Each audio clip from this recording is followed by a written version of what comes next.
భిక్షు సంఘం నుండి నాకు 2 కొత్త చీవరాలు కావాలి. భిక్షుమిత్రమా, నీ పాత చీవరాలు ఏమైనవి?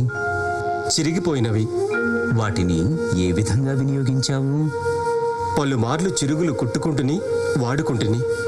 తర్వాత కాలంలో చిరుగులు ఎక్కువ, వస్త్రము తక్కువ అయ్యను. వాటిని వర్ష ఋతువున దుప్పటిగా వాడితిని. ఆ పిదప అవి ఏమయ్యను? అవి మళ్ళీ బాగా చినుగులు పట్టినవి. వాటిని ఆరామ ప్రాంత శుభ్రత కోసం చీపురుగా వాడితిని.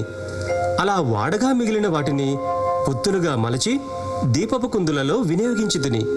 నీవు కొత్త చీవరాలకు అర్హుడవు. పద, ఒక జత వాటిని స్వీకరించదువు గాని. భగవాన్, నిన్నటి రోజున తాత్విక చర్చ సందర్భంగా బ్రాహ్మణ యువకుల ప్రశ్నలు మిమ్మల్ని బాగా విసిగించాయా? జవాబులు ఇవ్వకుండానే నిష్క్రమించారు. ఆ బ్రాహ్మణ యువకులు తన దగ్గర సమాధానాలు లేక గౌతమ బుద్ధుడు జారుకున్నాడు అంటూ పరిహాసాలాడుతూ వెళ్ళిపోయారు. బోధిసత్వ, ప్రశ్నలు 4 విధములు. మొదటివి నేరుగా సమాధానం చెప్పదగినవి. 2 విశ్లేషించడం ద్వారా చెప్పవలసినవి. 3 తిరిగి ప్రశ్నించుట ద్వారా చర్చల్లోంచి సమాధానం రాబట్టవలసినవి. ఇక చివరిగా సమాధానమివ్వకుండా పక్కన పెట్టదగినవి. నిన్నటి చర్చ 4వ రీతి ప్రశ్నల కోవకు చెందినది. వారికి జవాబు మీద ఆసక్తి లేదు, సత్యము మీద ఆసక్తి లేదు. వితండము ఏ జవాబును రాబట్టలేదు. ఏమిటి నిన్న వాళ్ళు వేసిన ప్రశ్నలు? లోకము నిత్యమా అనిత్యమా? అంతమా అనంతమా? జీవుడు శరీరం ఒకటా వేరువేరా? మరణానంతరం జీవుడు ఉంటాడా ఉండడా? జీవుడు ఉంటాడు ఉండడు, చివరకు అది ఉండదు ఇది ఉండదు. ఈ ప్రశ్నలు ఏవి కూడా ఇప్పుడు మనం అనుభవించే కష్టాలు, సమస్యలు, దుఃఖాలు తెలుసుకోవడానికి, వాటి నుంచి బయటపడడానికి వీటిలో ఒక్క ప్రశ్నన్నా దోహదపడుతుందా? అలా జరగనప్పుడు ఆ ప్రశ్నలు, చర్చలు సమయం వృధా తప్ప ఏం ఉపయోగం? సూటిగా అర్థం కావడానికి ఒక్క ఉదాహరణ చెబుతాను బోధిసత్వ. చెప్పండి భగవాన్. ఎవరో ఒక అతనికి ఎక్కడి నుంచో విషమద్దిన బాణం దిగబడింది అనుకుందాం. అతనిని హుటాహుటిన వైద్యుని వద్దకు తీసుకొచ్చారు. అప్పుడు వైద్యుడు బాణం తీసి వైద్యం చెయ్యకుండా, ఈ బాణం వేసింది ఎవరు? బ్రాహ్మణుడా, క్షత్రియుడా, వైశ్యుడా, శూద్రుడా? ఆ తరువాత అతని పేరేమిటి? అతని గోత్రమేమిటి? ఆ తరువాత ఈ బాణం ములుకు ఏ లోహముతో తయారు చేసినది? దానికి అద్దిన విషం ఏ జాతి పాముది? ఏ రకమైనది? బాణం తయారు చేసిన కర్ర ఏ జాతిది? దాని వింటినార ఏ జంతువు నరం నుండి తయారైనది? అతను బాణాన్ని దగ్గర నుంచి వేశాడా, దూరం నుంచి వేశాడా అంటూ ప్రశ్నలు వేస్తూ జవాబు చెప్పే వరకు వైద్యం చేయనని భీష్మించుకొని ఉంటే బాణం తగిలిన మనిషి గుట్టుక్కుమంటాడు కదా. వైద్యం చేసి అతనిని బ్రతికించడానికి వైద్యుడు వేసిన ప్రశ్నలకు ఏమైనా సంబంధం ఉన్నదా? అలాగే కనిపించే సమస్యలకు తక్షణ పరిష్కారం చెప్పకుండా పనికి మాలిన ప్రశ్నలతో మనం కాలక్షేపం చేయకూడదు. ప్రశ్నలు వేసే వాళ్లకు దుఃఖ నివారణ కన్నా ప్రశ్నలు వేయటంపైనే ఆసక్తిగా ఉంటే వారిని ఉపేక్షించడమే మేలు కదా. మరి దుఃఖ నివారణకు ధర్మాన్ని ఎలా వాడుకోవాలి భగవాన్? అసలు ఏది సద్ధర్మం కాదో ముందు తెలుసుకో. దుఃఖాన్ని నివారించడానికి సంబంధం లేని విషయాలు బౌద్ధం కాదు. కార్యాకారణ సంబంధంతో రుజువుపరచలేని కేవలం విశ్వాసాల మీద ఆధారపడ్డ విషయాలు బౌద్ధం కాదు. మరి సద్ధర్మం, పరమార్థం ఏమిటి భగవాన్?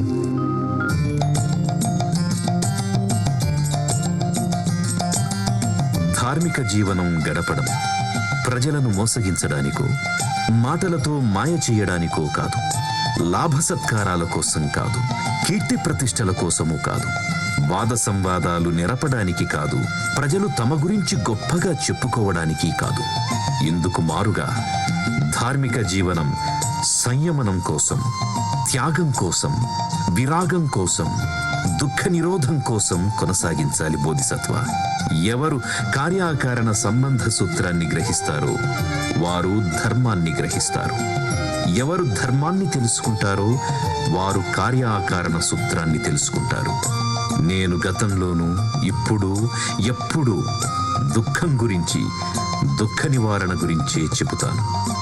మహాసముద్రంలో ఎక్కడైనా ఉప్పు ఒకే రుచి కలిగి ఉన్నట్టు ఈ ధర్మం కూడా ఒకే రుచి కలిగి ఉంటుంది. అదే విముక్తి రుచి. మరి ఈ మార్గంలో వచ్చే అవరోధాలు దుఃఖ నివారణకు రావు, దుఃఖం కలిగించడానికే వస్తాయి. దుఃఖం యొక్క విశ్వరూపం తెలిసాక అవమానాలు, నిందలు, భౌతిక దాడులు, హత్యలు ఇవన్నీ సత్యదర్శనాన్ని తాత్కాలికంగా మూసివేసే మబ్బు తునకలు.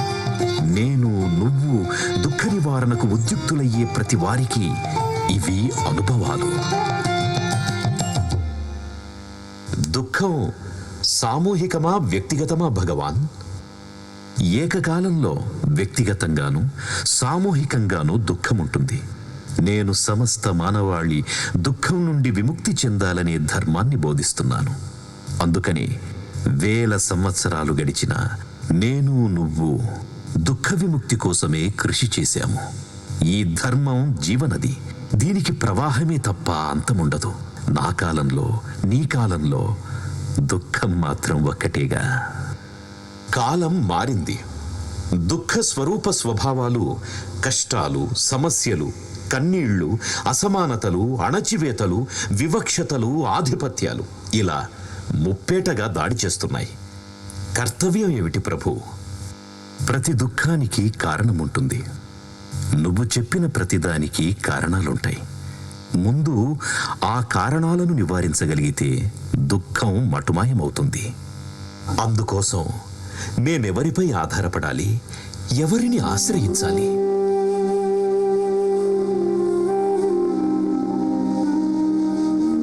మీరు మీపైనే ఆధారపడండి. మిమ్ములను మీరే ఆశ్రయించండి. వేరెవ్వరిని ఆశ్రయించవద్దు. ధర్మాన్ని ఆశ్రయించండి. మరి దేనిని ఆశ్రయించకండి. స్వానుభవాన్ని అవగతం చేసుకోండి. మీకు మీరే దీపాలు, మీకు మీరే యజమానులు. ఎవరో వచ్చేవారు లేరు, ఎవరో చేసేవారు లేరు. ఇదే మీకు నేనందించే అంతిమ సందేశం. బుద్ధం శరణం గచ్ఛామి, దమ్మం శరణం గచ్ఛామి, సంఘం శరణం గచ్ఛామి. బుద్ధం శరణం గచ్ఛామి, ధమ్మం శరణం గచ్ఛామి, సంఘం శరణం గచ్ఛామి. ఓ, ఎంతసేపు అయింది నువ్వు వచ్చి? ఇప్పుడు రావడం ఏమిటి? మొదటి నుంచి నీతోనే ఉన్నాను. ఏమిటి ముఖమంతా దేదీప్యమానంగా వెలిగిపోతోంది? అవును, లక్షల మందికి బౌద్ధ దీక్ష ఏర్పాట్లు పూర్తయిపోయాయి. చాలా సంతోషంగా ఉంది. ఏమిటి నీ చాదస్తం? 1000 సంవత్సరాల క్రితపు బౌద్ధం ఇప్పుడు నీ పోరాటానికి ఎలా దోహదపడుతుందనుకుంటున్నావు? నీ పిచ్చిగాని. లేదు, అప్పటి ధర్మమే ఇప్పుడు మార్గం. అప్పుడు దుఃఖంపై బుద్ధుడు చేసింది పోరాటమే. ఆ పోరాటంలో సైన్యంగా తన భిక్షు సంఘాన్ని సిద్ధం చేసుకున్నాడు. సొంత ఆస్తిని త్యజించాడు. 2 చీవరాలు, 1 భిక్షాపాత్ర, సూదీదారం, గడ్డం చేసుకునే కత్తి, పాదరక్షలు తప్ప దేనిని సంఘంలో అనుమతించలేదు. ప్రజల మీద ఆధారపడే తన సంఘాన్ని నడిపించాడు. భారతదేశ చరిత్రలో అలా చేసినవాడు బుద్ధుడు మాత్రమే. ఇప్పుడు నేను చేస్తున్నది పోరాటమే. నేను అసమానతలు, దుఃఖాన్ని ఎదుర్కోవడానికి సైన్యాన్ని తయారు చేయాలి. ఆ సైన్యానికి ఆయుధం అష్టాంగ మార్గమే. దాని సాధన కోసం దేవుణ్ణి నిరాకరించాలి, ఆత్మను నిరాకరించాలి, స్వర్గ నరకాలను నిరాకరించాలి, పునర్జన్మలను నిరాకరించాలి. ఎవరి మీద ఆధారపడకుండా, ఏ మత విశ్వాసాల మీద ఆధారపడకుండా అనుభవాన్ని ఆసరా చేసుకుని దుఃఖాన్ని గెలిచే మహా సైన్యాన్ని నిర్మించడమే నా నవయానం లక్ష్యం. Any doubts about Buddha and Dhamma? No no no no no no mister Ambedkar. Wish you best of luck. Go ahead.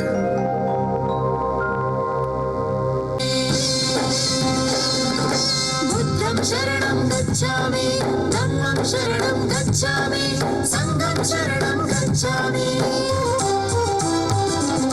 కాలం చెల్లింది వెనకటి కాలం చెల్లింది కాలం చెల్లింది వెనకటి కాలం చెల్లింది ఆధిపత్యాల అమానుషాలకు అణచివేతల అకృత్యాలకు కాలం చెల్లింది వెనకటి కాలం చెల్లింది కాలం చెల్లింది వెనకటి కాలం చెల్లింది ఆత్మగౌరవం మా జెండా సమానత్వమే ఎజెండా ఆత్మగౌరవం మా జెండా సమానత్వమే ఎజెండా కాలం చెల్లింది వెనకటి కాలం చెల్లింది కాలం చెల్లింది వెనకటి కాలం చెల్లింది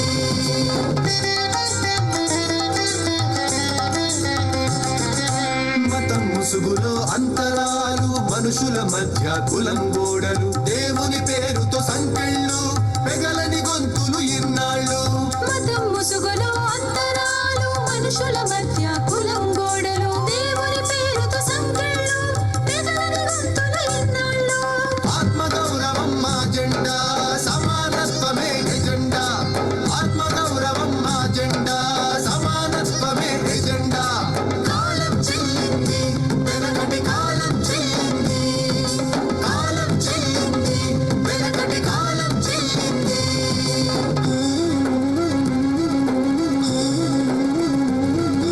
పుట్ట పగిలినట్టు జనం జనం జనం జనం ఉసురు పట్టినట్టు జనం జనం జనం జనం తుఫాను హోరు తీరుగా జనం జనం జనం జనం అంబేద్కరుని ప్రభంజనం ప్రభంజనం ప్రభంజనం बुद्धं शरणं गच्छामि धम्मं शरणं गच्छामि संघं शरणं गच्छामि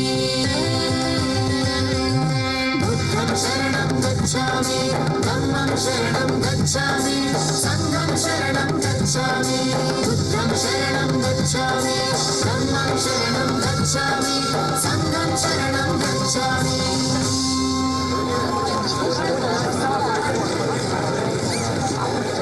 ప్రియమైన సోదర సోదరీమణులారా, కులాన్ని గుర్తించని ఏకైక మతం బౌద్ధం. జీవితాన్ని నడిపించేది ఆశ. ఆ ఆశను మతం కల్పిస్తుంది. అందులో ఓదార్పు పొందుతారు. పేదలు అందువల్లనే దానిని అంటిపెట్టుకుని ఉంటారు. సత్యం, న్యాయం, సమానత్వ సిద్ధాంతాలపై ఆధారపడని ఏ మతమైనా కాలగర్భంలో కలిసిపోతుంది. బుద్ధుడు తనలో ఏ దివ్యత్వము ఉందని ప్రకటించలేదు. ఎంతో పట్టుబిడుపులున్న బౌద్ధం దేవుడు, ఆత్మ అనే భావాలను ఒప్పుకోదు. దుఃఖ నివారణకు హేతుబద్ధమైన మార్గమే బౌద్ధం.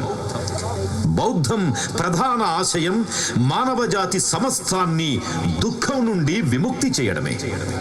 కమ్యూనిస్టు మిత్రులారా, బుద్ధుని ఆశయం కార్ల్ మార్క్స్ ఆశయం కంటే ఏ విధంగా భిన్నమైనది ఆలోచించండి. బౌద్ధ సంఘమే ఒక సామ్యవాద నిర్మాణం, కమ్యూన్. ఆనాటి పరిస్థితులకు వీలైన పద్ధతులు బుద్ధుడు రూపొందించుకున్నాడు. మనం ఈనాటి పరిస్థితులకు అనుకూలమైన పద్ధతులను, కష్టాలు, కన్నీళ్లు, సమస్త దుఃఖాలను నివారించుకునేందుకు రూపొందించుకోవాలి. మీలో ప్రతి ఒక్కరూ దీక్ష తీసుకోవాలి. నాకు గుడ్డి అనుచరులు, గొర్రెదాటు మనుషులు వద్దు. హక్కులు సాధించుకునే శక్తి ఉన్న వారికే వాటిని కాపాడుకునే శక్తి కూడా ఉంటుంది. అసమానత్వం, అన్యాయం అనే సిద్ధాంతాలపై రూపొందించిన ఈ హిందూ మతంలో అంటరాని వారుగా బతికినంత కాలం జీవితం నరకప్రాయంగానే ఉంటుంది. మనసు స్వేచ్ఛగా ఉంటేనే మనిషిలో ఉత్తేజం కలుగుతుంది. హిందూ మతంలో సమానత్వం లేదు. దాని సామాజిక చట్రం మనల్ని సర్వనాశనం చేసింది. ఈ దేశం అనేక ఆక్రమణలకు ఎందుకు బలయిందో, దాస్యంలోకి ఎందుకు వెళ్ళిందో తెలుసా? చాతుర్వర్ణ సిద్ధాంతం ప్రకారం క్షత్రియులే పోరాటానికి అర్హులు. వారు ఓడిపోతే దేశమంతా ఓడిపోయినట్లే. ఆయుధాలు ధరించి పోరాడే హక్కు మన దళిత జాతికి ఉన్నట్లయితే ఈ దేశం ఏనాడు బానిసత్వంలోకి వెళ్లేదే కాదు. బౌద్ధం ప్రధాన నియమం సమానత్వం. బుద్ధుడు జీవించిన కాలంలో బౌద్ధ భిక్షువుల్లో 75% బ్రాహ్మణులే, మిగిలిన వారు శూద్రులు. అయినా బౌద్ధాన్ని శూద్రమతంగానే పిలిచేవారు. అంటరానితనానికి వ్యతిరేకంగా ఎలుగెత్తి చాటినవాడు ఒకే ఒక్కడు, బుద్ధుడే. నా ప్రియమైన సోదర సోదరీమణులారా, 20 సంవత్సరాల క్రితం యోలా మహాసభలో హిందువుగా పుట్టినా నేను హిందువుగా మరణించను అని శపథం చేశాను. ఇన్నాళ్లకు నా శపథం నెరవేరింది. మీ అందరి సమక్షంలో లక్షలాది ప్రజల సమేతంగా జరిగిన ఈ సద్ధర్మ మహాదీక్ష, ఈ బౌద్ధ ధర్మ స్వీకార సభ నాకెంతో సంతృప్తిని, అమితమైన ఆనందాన్ని కలిగించింది.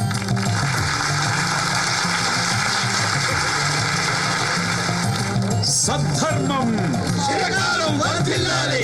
సద్ధర్మం చిరకాలం వర్ధిల్లాలి. బుద్ధం శరణం గచ్ఛామి. బుద్ధం శరణం గచ్ఛామి.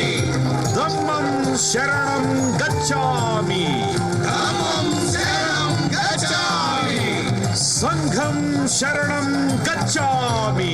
సంఘం శరణం గచ్ఛామి. బుద్ధం శరణం గచ్ఛామి. ధమ్మం శరణం గచ్ఛామి. కాలం చెల్లింది వెనకటి కాలం చెల్లింది బుద్ధం శరణం గచ్ఛామి. కాలం చెల్లింది వెనకటి కాలం చెల్లింది ధమ్మం శరణం గచ్ఛామి. కాలం చెల్లింది దయచేసి ఎవరు లేవద్దండి. చెల్లింది. ఒక 5 నిమిషాల్లో మన కార్యక్రమం ముగిస్తున్నాం. ప్లీజ్ ఎవరు లేవద్దు. ప్లీజ్.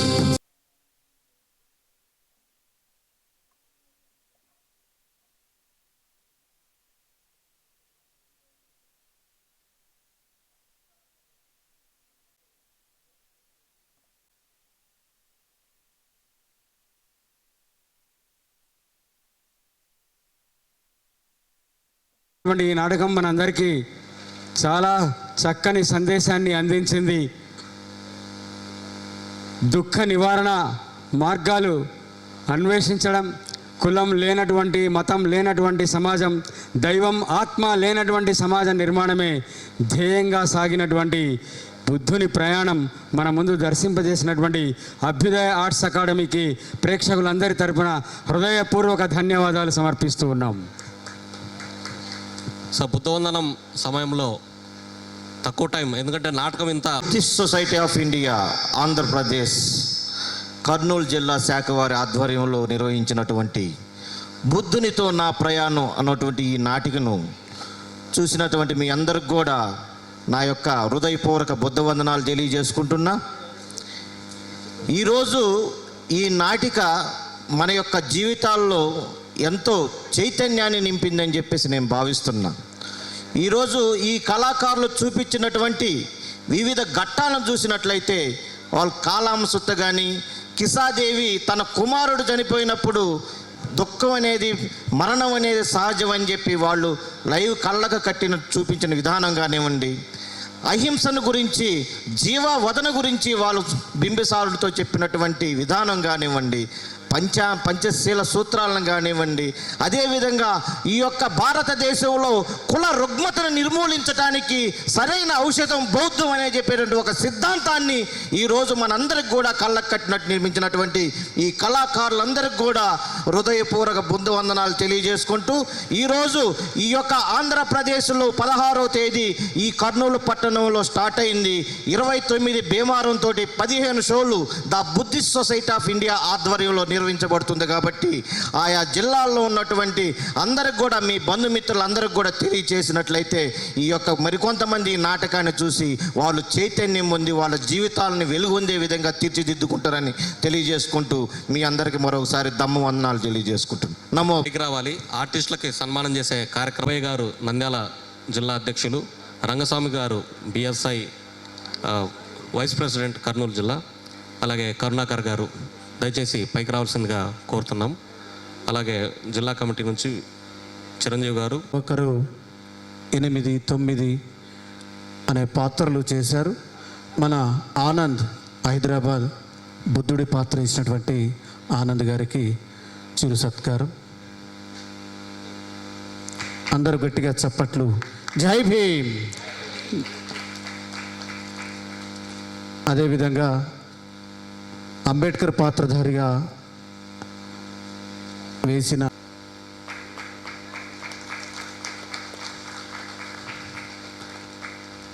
అంజీ వెళ్ళు. డ్యాన్స్ బృందంలో అంజీ, మనోహర్ డ్యాన్స్ బృందంలో ఉన్నారు. అదేవిధంగా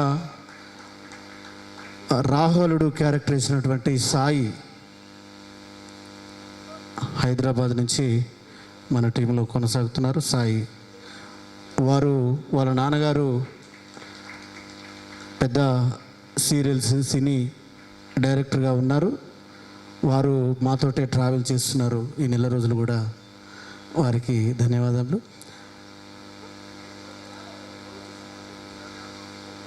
రండి. దివ్య డ్యాన్స్ బృందంలో దివ్య ఉంది. గోదావరి కని పెద్దపల్లి డిస్టిక్. అదేవిధంగా మాధవి. మీరు చెప్పండి సార్. అందరు వేదిక మీదకి రండి. తమ్ముళ్ళు, అమ్మ రండ్రా. పేరు చెప్పండి సార్, నేను చెప్తాను. మాధవి, నాగర్ కర్నూలు జిల్లా, తెలంగాణ.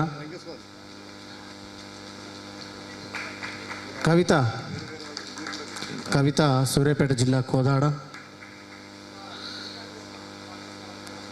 అదేవిధంగా రెహనా గారికి వెంకట స్వామి గారు శాలువ కప్పాల్సింది కోరుతున్నాం. కప్పేసండి సార్. మీ పేరు కప్పండి సార్. ఏం కాదు. రెహనా యశోధర క్యారెక్టర్ వేసినటువంటి రెహనా, సూర్యాపేట జిల్లా.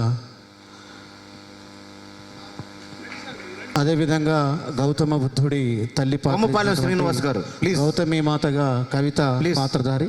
అదేవిధంగా యశోధర క్యారెక్టర్ అంబేద్కర్ పాత్రధారి గోపెన్న. అంబేద్కర్ గారికి ఒంగోలు, ఆంధ్రప్రదేశ్.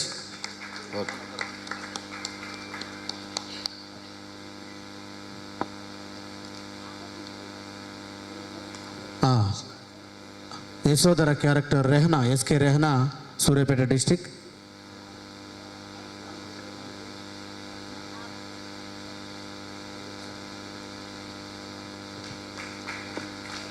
అదేవిధంగా మన శివ, నిర్మల్ జిల్లా, శివాకి తెలంగాణ. మన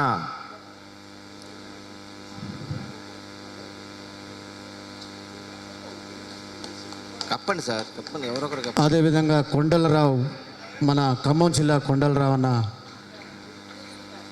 సిద్ధోధనుడి క్యారెక్టర్ వేసినటువంటి కొండలరావు అన్న. వారికి కూడా ఖమ్మం జిల్లా నుంచి ఈ టీంలో కొనసాగుతున్నారు. తర్వాత లక్ష్మీనారాయణ అన్న, ఖమ్మం జిల్లా, బింబిసార క్యారెక్టర్. అదేవిధంగా అంబేద్కర్ డూబ్, రెండవ అంబేద్కర్గా వేశారు. దాదాపు అలాగే బింబిసార క్యారెక్టర్ వేసినటువంటి లక్ష్మీనారాయణ గారు. అదేవిధంగా సిద్ధార్థ క్యారెక్టర్ వేసిన అఖిల్,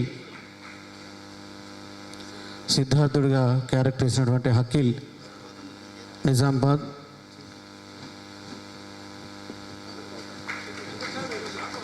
అదేవిధంగా మధు, ఖమ్మం మధు.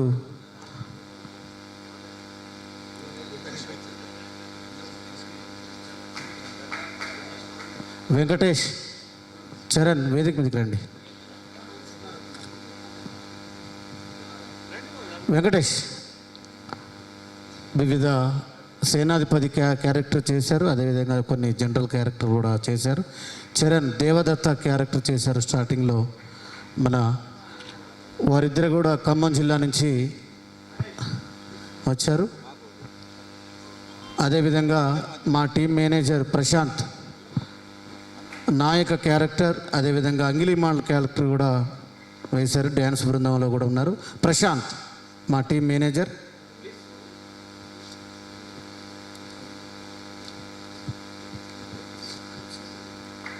అదేవిధంగా ఈ ప్రొజెక్షన్ మాకు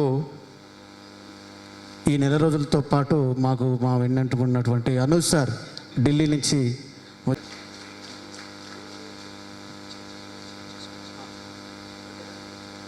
వినోద్ తోరు రా. సురేష్ గారికి కూడా చెప్పండి. సురేష్ గారు, రామలింగ గారు, సురేష్ గారికి చెప్పండి. ఇంకేం లేవు. మా టీం మేనేజర్ సురేష్ గారిని సన్మానించవలసింది. కెప్టెన్ రామలింగం గారు.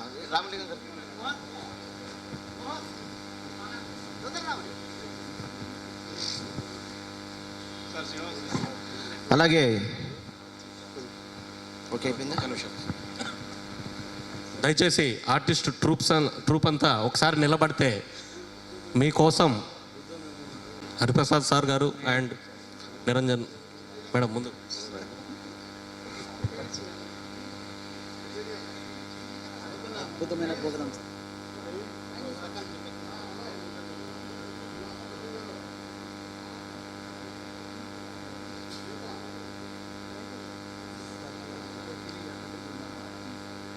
పైకి